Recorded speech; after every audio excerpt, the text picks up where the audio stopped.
Madam, আপনি কি বস্তির বাড়িওয়ালা জসিমকে কিছু বলেছিলেন? শুধু কি বলেছি, দিয়েছি ধরে। কত বড় সাহস আমার হাজবেন্ডকে ইনসাল্ট করা, তাই না? বের করে দিয়েছি। তাই তো বলি, ও শালা জসিম এত বদলায় গেল কিভাবে? কেন, কি হয়েছে? আর বলবেন না ম্যাডাম, ও শালা জসিম এসে আমার ভাগিনার পা ধরে ধরায় ধরছে, ধরে মাপ চাইল। তারপর কি বলতেছে জানেন? যতদিন খুশি বস্তিতে থাকুক, কোনো ভাড়া দিতে হবে না। এটা শুনে তো আপনার শাশুড়ি মহা খুশি।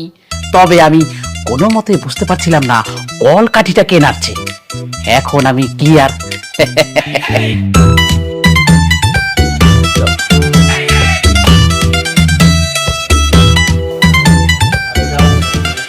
আরে ফিরোজ স্যার, আপনি কেমন আছেন? আপনি আপনি আমার চিনেন? হ্যাঁ, আপনাকে চিনবো না কেন স্যার? ম্যাডাম তো আপনার ছবি সবাইকে দেখাইছে। আরে তাই নাকি? জি স্যার।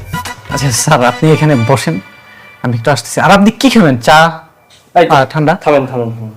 আপনি যেমনি কইতেছেন, আসলে আমার মামা হইলে অফিসের পিয়ন, আমার বউ হইতেছে গিয়া বুয়া।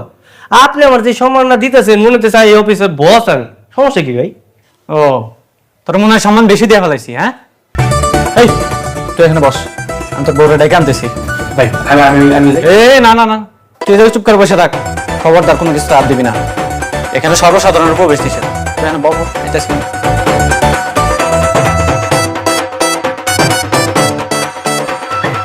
ম্যাডাম, কি হয়েছে? না স্বামী এসেছে। ও এখানে কি করে? ইয়ে, কাজ করুন, যাও আসতে বলো, যাও যাও। এই দাঁড়াও, কি আসবে? 5 মিনিট পর আসতে বলো। ঠিক আছে। ও এখন যদি এসে আমাকে এভাবে দেখে গেলো, তুমি সব বুঝে যাবে তখন।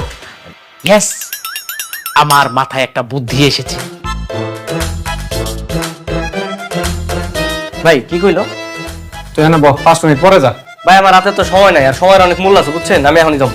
ভাই ভালো করে মজো, হ্যাঁ মজো, সুন্দর করে মজবে, ঠিক আছে? কোথাও যাতে ময়লা না থাকে, বুঝতে পেরেছো?